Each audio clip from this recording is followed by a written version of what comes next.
Good morning, and welcome to yet another episode of Leaks and Lore. Alright, so this episode is going to be quite different. That's funny, I say that every episode. But I wanted to start out with something that I haven't done before, right? So this is a review that I found on the Game of Thrones books.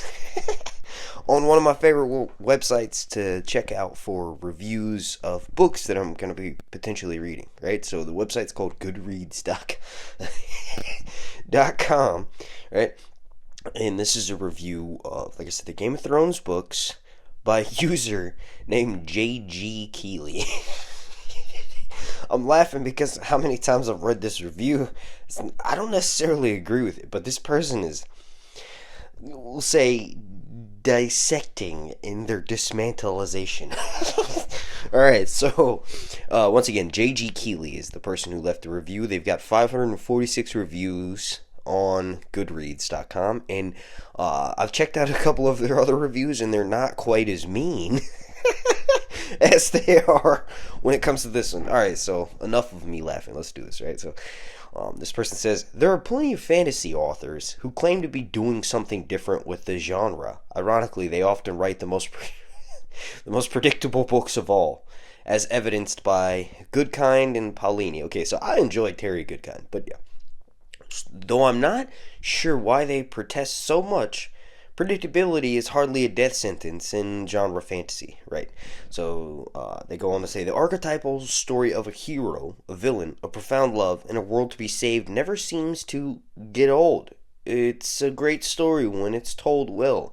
At the best, it's exciting, exotic, and builds to a fulfilling climax. At the worst, it's just a bloodless rehash.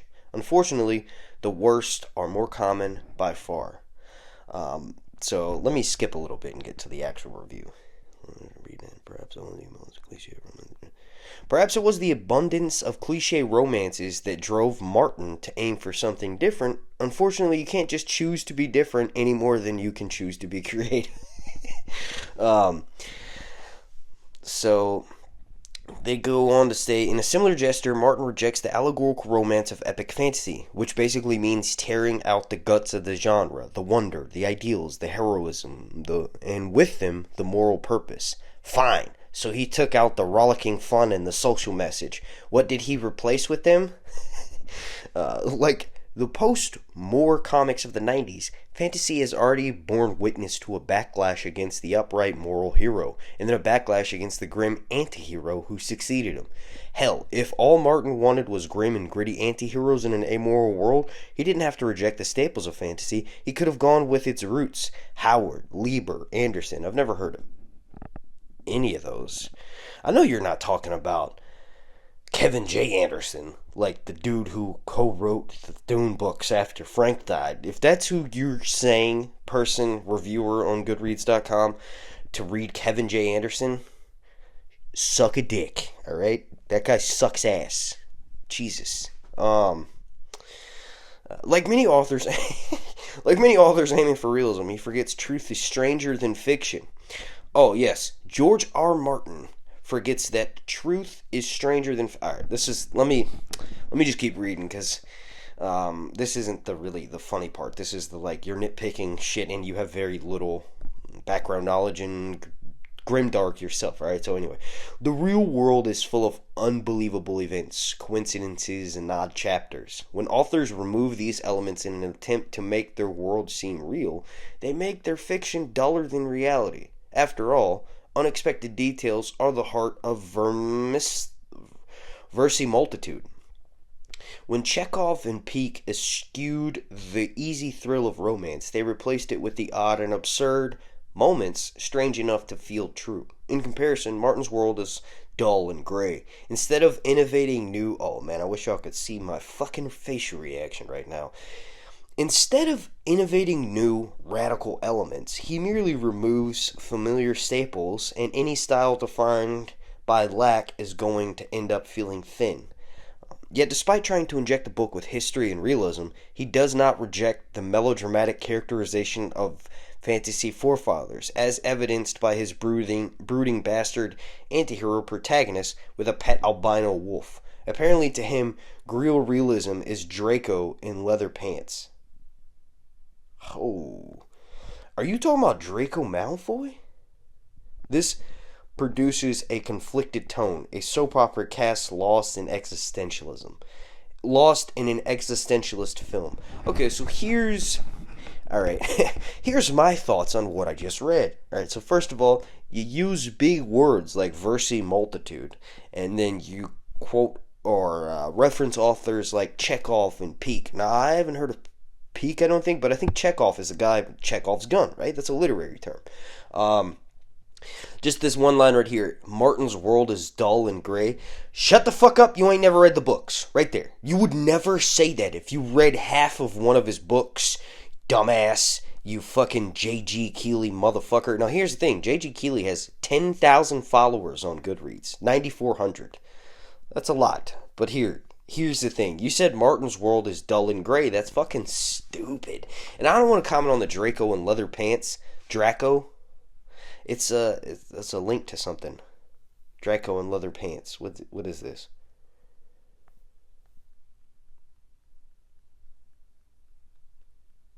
Draco in leather pants is when a fandom takes a controversial or downright villainous character and downplays their flaws, often turning them into an object of desire and or a victim in the process. This can cause conflicts if the writer are not willing to retool the character to fit demand. Oh, so that's like a literary slang word. Okay. So you're saying that Jon Snow is Draco in leather pants? Draco in leather pants? Let me think about that. So, basically, like someone with shitty qualities that the fandom is meant to like? I don't know. I don't think that's... Jon doesn't really have any... Jon doesn't really have any bad qualities. What the fuck are you talking about? Like, he's stupid in the sense that he, like... wants to always do what's right, but I don't agree with that. Okay, so continuing on with the next paragraph, they said, there's also a lot of sex and misogyny and wall-to-wall rape. Not that books should shy away from sex. Wall-to-wall rape. So I'm assuming by wall-to-wall, if they read the book, that'd be a good reference, because you could say from the wall in Westeros to the wall that we assume is in Essos connecting the 5 forts of Yee. Wall-to-wall rape. Everybody's getting raped. They raping your mama, your sister. Lock up your house. Lock up your daughters. They raping everybody. That's like one of my favorite. That's everybody's favorite meme video from the early 2000s, prime era of internet. Anyway, there's also a lot of sex and misogyny and wall-to-wall rape. Not that books should shy away from sex or from any uncomfortable, unpleasant reality of life. The problem is when people who are not comfortable with their own sexuality start writing about it, which seems to plague every mainstream fantasy author. Their pen gets away from them. Their own hang-ups start leaking into the scene until it's not even about the characters anymore. It's about the author cybering about his favorite fetish. And if I cyber with a fat, bearded stranger, I expect to be paid for it. You fucking glanced over his books, alright? Like, there's no way that you read... You wouldn't say his characters are... You wouldn't say the world is dull and gray, because there's at least 5 characters that are interesting as shit as POVs that you would never use... Okay, I would use dull sometimes, but not dull and gray, and I wouldn't use that as an overarching theme. That's insane. Theon is... He's not dull or gray. What the fuck is this bitch talking about? Like, what kind of fucking books are you reading? Alright, look. Y'all want to know some honesty about Sir Hunt's opinions of books written before, well, really, Lord of the Rings fantasy books? They fucking suck! They suck ass! I'm sure there's some good ones, but here's the thing. Once the invention of, like, technology happens and people get smarter and more world-renowned, books get better. Books get better over time. Like, yeah, there's some absolute shit coming out, and there's always been absolute shit being put out, but that's just fucking insane. How could you read one of Theon's POVs? One of them. It could be his most boring one. The first one, right? How in the fuck would you say that that's dull and gray? That is insane. If you're unaware, cybering is like cybersexing. Like, this person is clearly from the same era as me. They're using references from when I was a child. Cybering, like cyber sexing. Like, I would go on AOL chat rooms and be like, you want to have cyber? This was like 2001. And like, I remember I actually tricked this girl who was like 18 or 19 into thinking I was another 18 or 19 year old. I was like, I got her to send me pictures on my email. Yeah. Using AOL discs with free trials for weeks, right? So you do the trial for a week, then the weekends, then you get another fucking disc. They would just hand out those discs. You put them in your computer, you download the modem, or you plug it into the modem, download the AOL connector, bam, I'm on the internet, and I sign into my same fucking username. Who remembers that? Comment down below if you remember the days of AOL motherfucking discs. I gotta light up my CBD joint today, because this bitch is stressing me out. My fucking nerves is all up and shit. Oh yeah, by the way, sorry for not uploading for a couple of days. Y'all notice it goes in waves. I'll focus on YouTube for a week, then I'll focus on Patreon for a week and a half, and go back to YouTube. It's easier for me with, but anyway, so if I cyber with the fat bearded alright. Let me put the CBD down. Hey yo, this bitch is tripping. I can't. Y'all think this person is this big of an asshole in real life? If I cyber with a fat bearded stranger, I expect to be paid for it.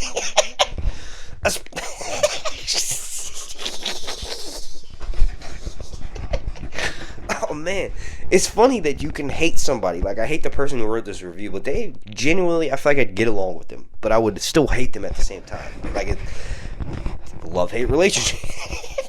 Alright, so they go on to say, I know a lot of fans probably get into it more than I do. Fucking yes, you've never even read the fucking books. Okay, so this person has probably read hundreds of books. They skimmed through George's books and were like, this is utter crap, and then wrote this. Okay, but they do quote some pretty funny ones. This is hilarious. This next part is actually really funny. So let me do that. Like, I give them credit. They do have a really good point they're about to make. Okay, so anyway, they go, I know a lot of fans probably get into it more than I do, but reading Goodkind, Jordan, Terry Goodkind, Robert Jordan, and George R. Martin, it's like seeing a Playboy at your uncle's where all the pages are wrinkled. There's not to say there isn't serviceable pop fantasy sex out there. It's just written by women.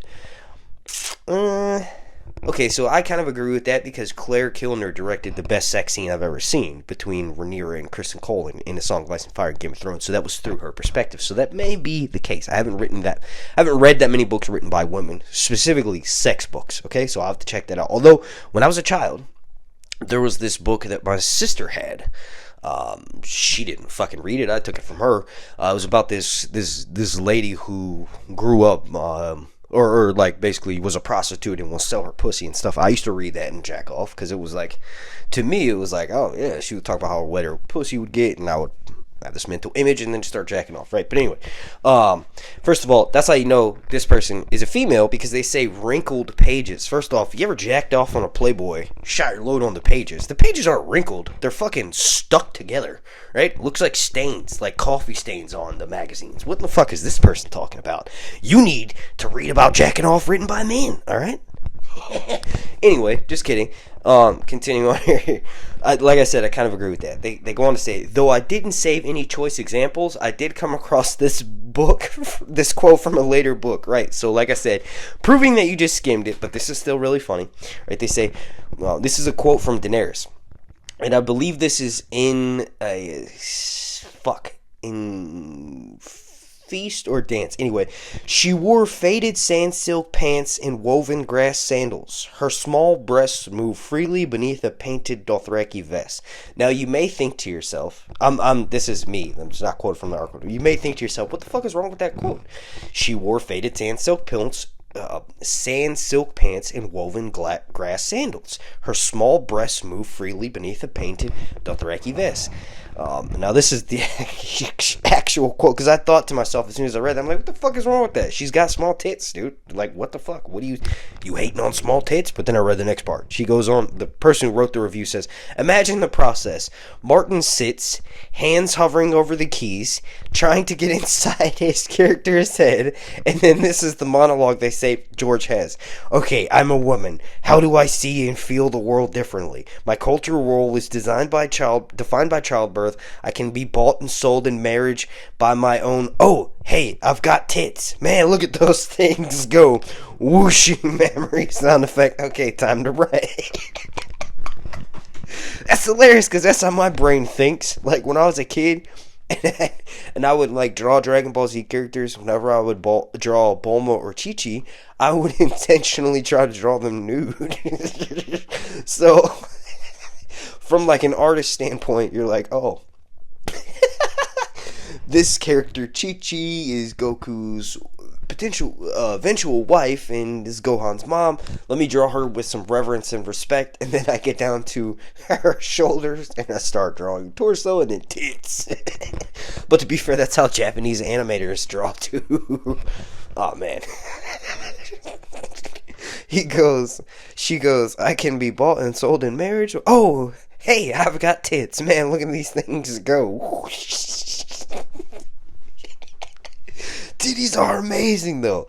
Like, I bet you there's probably some gay dudes out there who look at tits and go, well, you know, if I wasn't attracted to penises, tits are nice, right? Isn't there... Yeah, like, whatever. It's just so funny. Whooshing memory sound effect.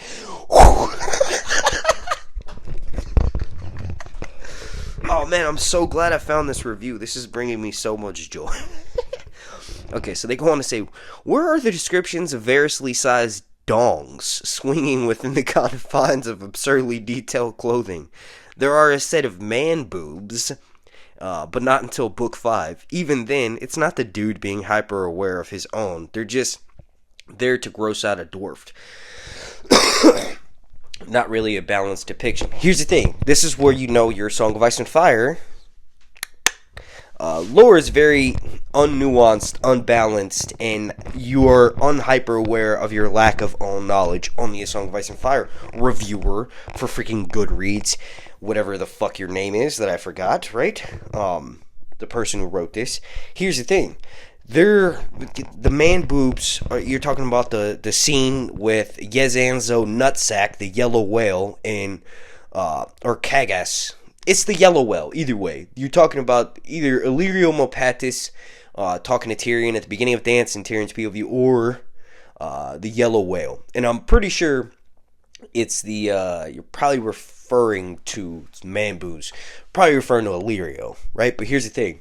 Tyrion looks at his own body the entirety of the series as gross, disgusting. He thinks of himself as wobbling this way and hodling over there and scooting his boots. Like, he's very hyper aware of everything. Every character is. Sansa thinks about how she looks in dresses. Like, Arya thinks about when her hair's cut, how she looks like a boy, and that helps her escape. Like, no, you need to, like I said, reread, right? So maying ahead a bit, they say, likewise, not that deaths are truly unpredictable, like in an action film. They are a plot convenience. Kill off a villain, and you don't have to wrap up his arc. You don't have to defeat him psychologically. The finality of his death is the great equalizer. You skip the hard work of demonstrating that the hero was morally right because he's the only option left.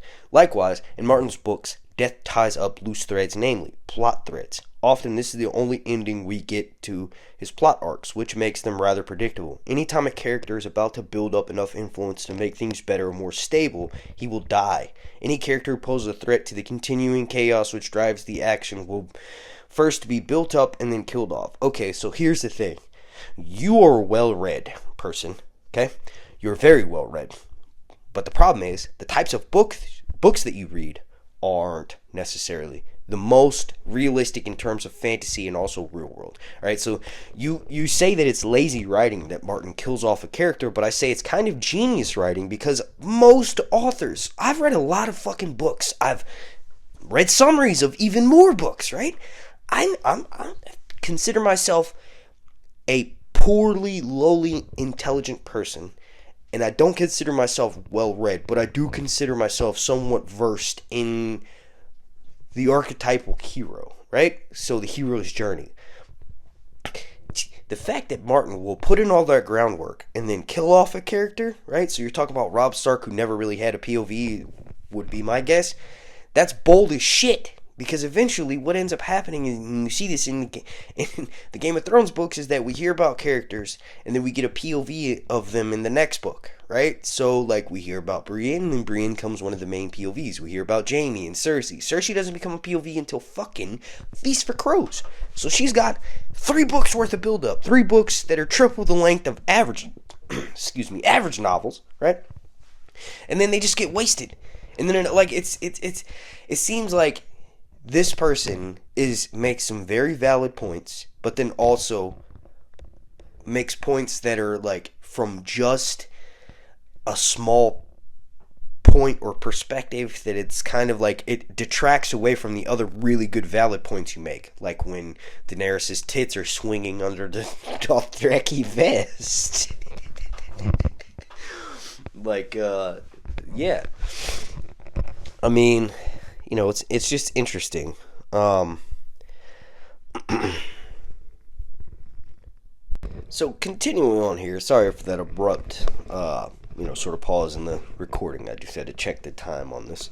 So yeah, just, those points kind of detract away from the really good points. But just sort of rounding this part of the podcast out. This person goes on to say, there is one thing Martin has done that no author has been able to do.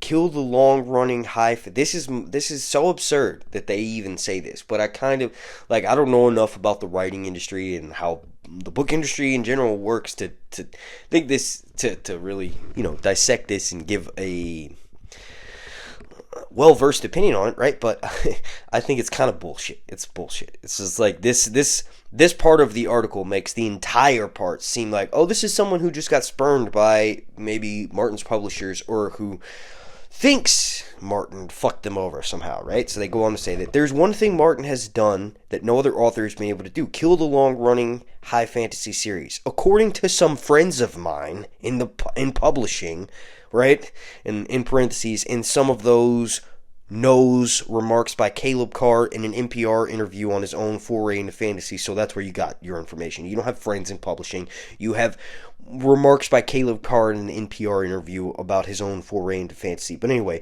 Martin's inability to deliver a book on time, combined with his strained relationship with his publisher, means that literary agents are no longer accepting manuscripts for high fantasy series, even from recognized authors. Apparently, Martin is so bad at plot structure that he actively, preemptively ruined books by other authors.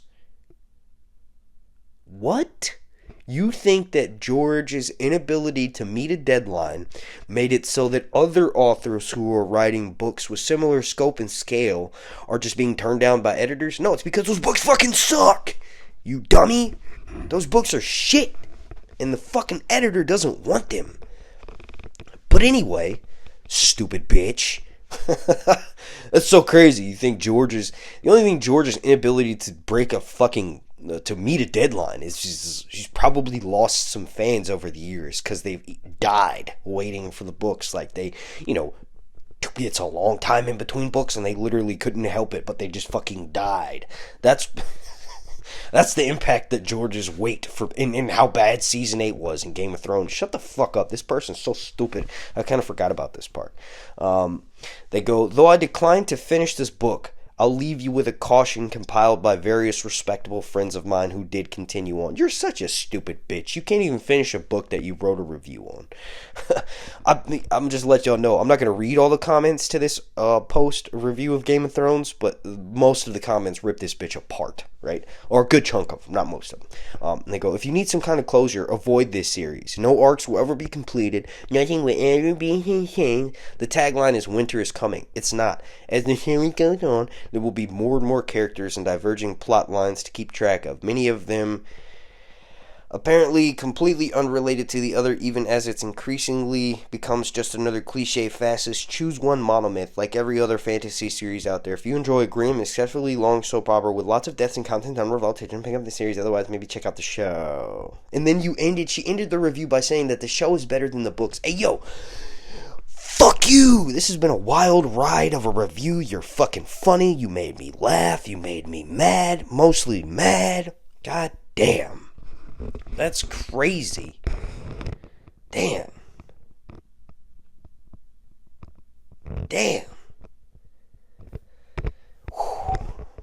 Alright, so some of the comments. One of the more recent comments comes from a user that says, "Why did Keeley need that length? I cannot judge the guy. I have not finished his review. Made only a few paragraphs." Next comment. "I didn't read this entire review, mostly because I didn't read the entire book, but my inability to get through the book was pretty spot on to this review. The misogynistic sex scenes and author's evident lack of sexual awareness made it so cringe, and you don't read a lot. You didn't even finish the book. Shut the fuck up. Go commit to something. Finish it. Maybe you'll see that the author grows as the books were written over 20 fucking years, and eventually does get way better about the female perspective. Specifically, in A Feast for Crows, you fucking idiot. Breanne is one of the best written female characters, judging by me, a man who's never been a female, ever, okay?" And then another one says, hold up, I'm looking for comments to that review, not other book reviews. Shut the fuck up, Goodreads. Let me see the comments. What more?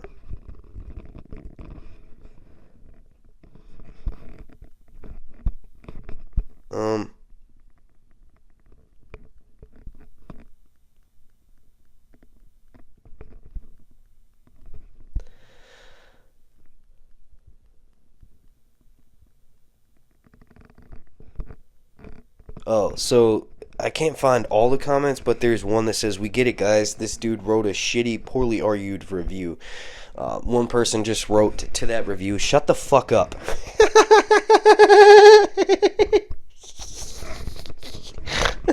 One person said, "These comments are hilarious. Imagine being so angry that other people have different opinions. I definitely don't agree with all of J.G. Keeley's reviews, but they were spot on here about GOT." Shut the fuck up. Defending that. Shut up, bitch. This person says, this one's kind of long. They said, fuck. Actually, I'll read it. Alright, so they said, "I think Martin has a complicated relation with the hero figure. Many of his... God, you're missing too many words at the start. Many of his characters seem to find themselves in situations where their noble sentiments are put to the test of a harsh world of corruption, of the complete lack of honor many high-born men have, of manipulations and such. Ned Stark was killed as a symbol." Okay, I'm not reading that whole fucking thing. It's too long. "LOL, it's funny how you love to name-check obscure fantasy books, clearly demonstrating that you are a man of letters, yet GOT went completely over your head." Nice. That's a good comment. That sounds like I've left that shit. That's funny.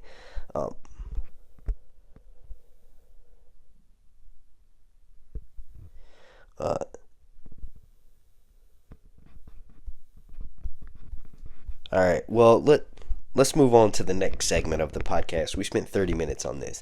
I want to bring this up during my live stream, but it's going to be focused on mostly Maegor the Cruel, so I won't be able to do that. But if you guys want me to find more book reviews on A Song of Ice and Fire and make content for YouTube for that, let me know down below in the comment section. Let's get on to the next part of the podcast. Okay, so for the next part, since we just talked about review, right, I want to talk about just some of the more fun, not a blog, updates from Winds of Winter. So one of them, right, this is one of my favorite ones, is from March 27th, 2014. It's called "I Broke the Internet," right? George released this at 3:20 p.m. on March 27th, 2014, okay? He said, "Sorry about that. The upload of the new sample chapter from the Winds of Winter created so much traffic to my website and blog that the servers crashed. This is the first time I've been able to get up myself all day. Anyway, it seems to be easing off some, and we're looking to always at ways to increase its capacity. Almost every line that George writes in this review makes it sound like he's talking about his penis. That's hilarious. Reminds me of that one quote from I think it might actually be on the TV show, but it was from the Song of Ice and Fire series. I just can't think of which book it's from, but he said, "I would not have been able to come if it weren't for the hand. Were it not for the hand, I wouldn't have came." Like, basically talking about Tywin. Or maybe it's Ned, maybe it's... man. Anyway. So that was really fun. It was basically when George released Mercy, which is the Arya sample chapter. It's really interesting. And you know what? As a surprise, I'm just gonna, instead of doing other not a blog posts, I'm just gonna read the Mercy sample chapter if it's not too long. I think it is. Yeah, that's way too long. Holy shit. Sorry guys, I'm not doing that.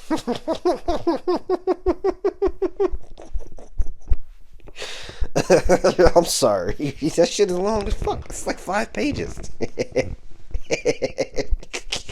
Y'all were like, yes! Sir Hunts is gonna read fucking Mercy. No. Sorry. This is fun. This is a post from, what is this? This is from, April 2nd, 2015, A Visit to the Vale. For all of you who have been howling for another taste of the winds of winter, my faithful minions have just translated the first Elaine chapter from WordStar and uploaded it to my website. Yes, I know I said there would be more sample chapters, but one, there would be no more sample chapters, but one, it had been more than a year since Mercy, and two, lots of you were asking, and three, and Grohl and my friends at Bantam twisted my arm. I hope you enjoy it, but whether you love it or hate it, please go to Westeros or Tower of the Hand or one of the other bulletin boards to talk about it. Not here.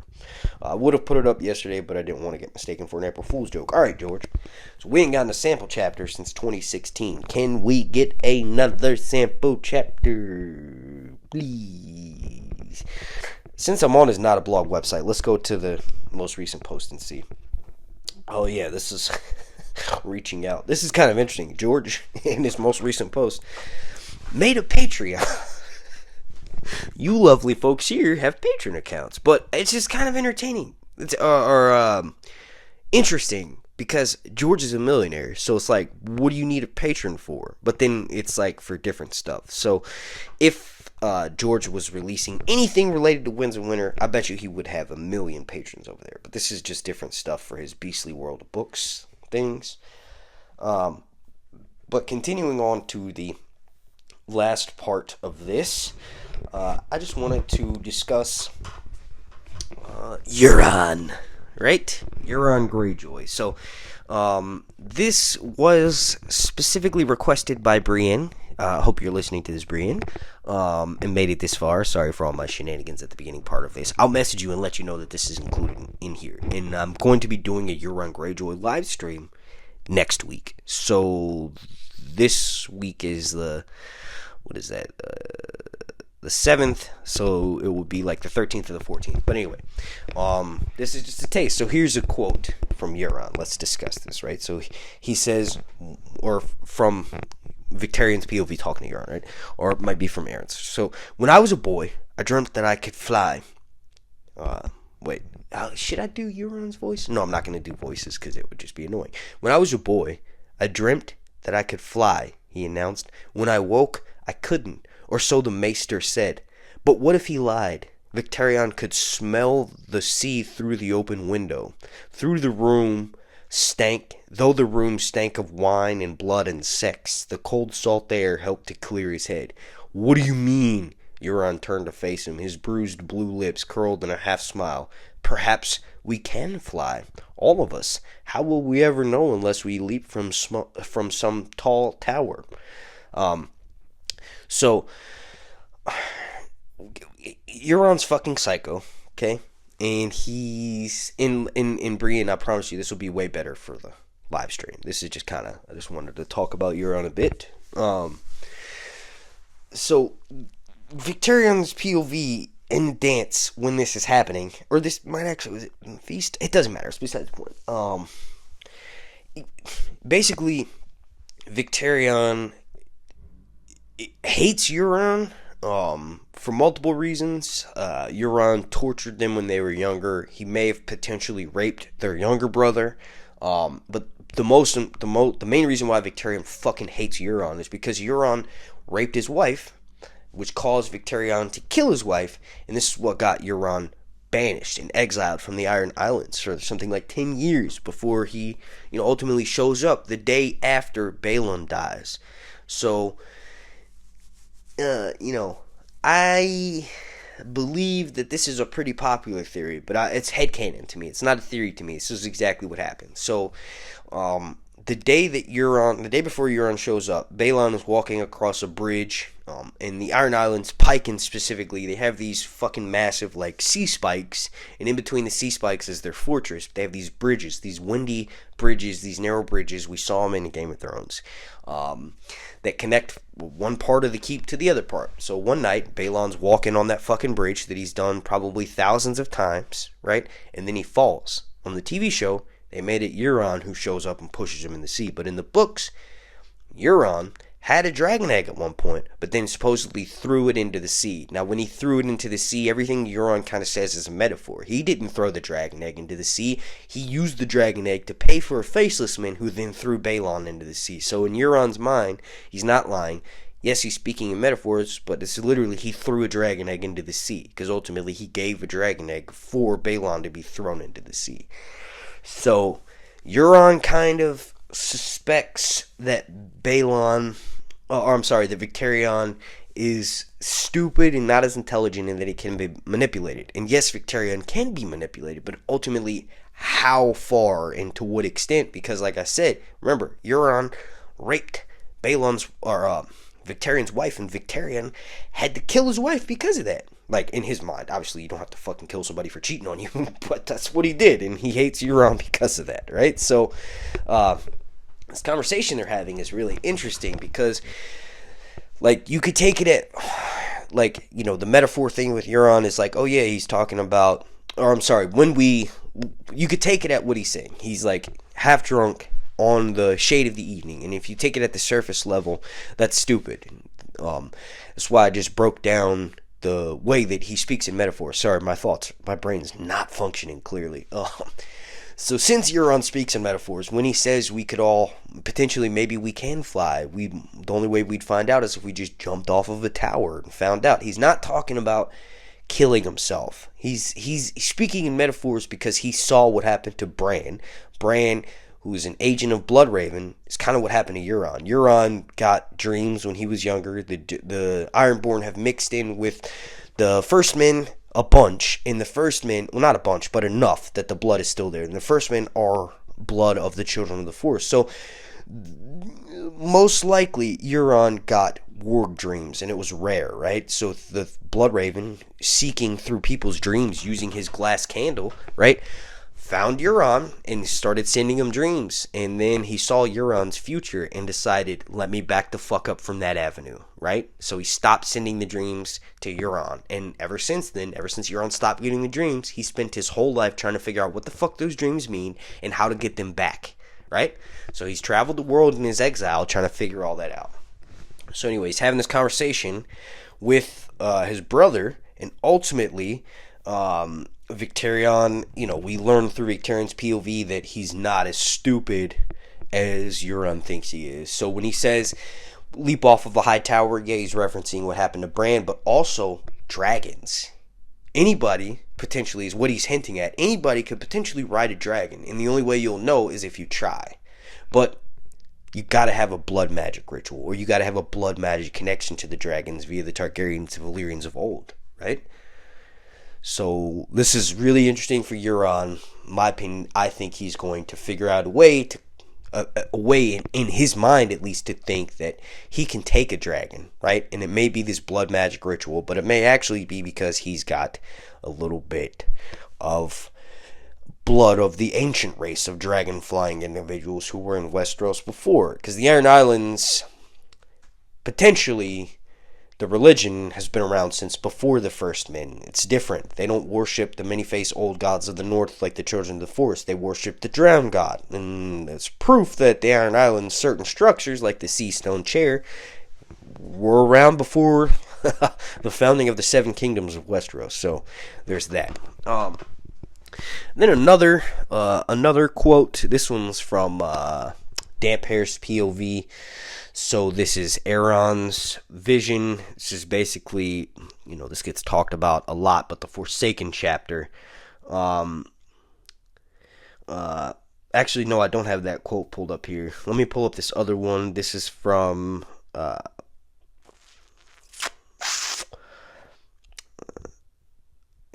can't remember which one this is from, but basically, he had run before the crow's eyes if he were still the weak thing he had been.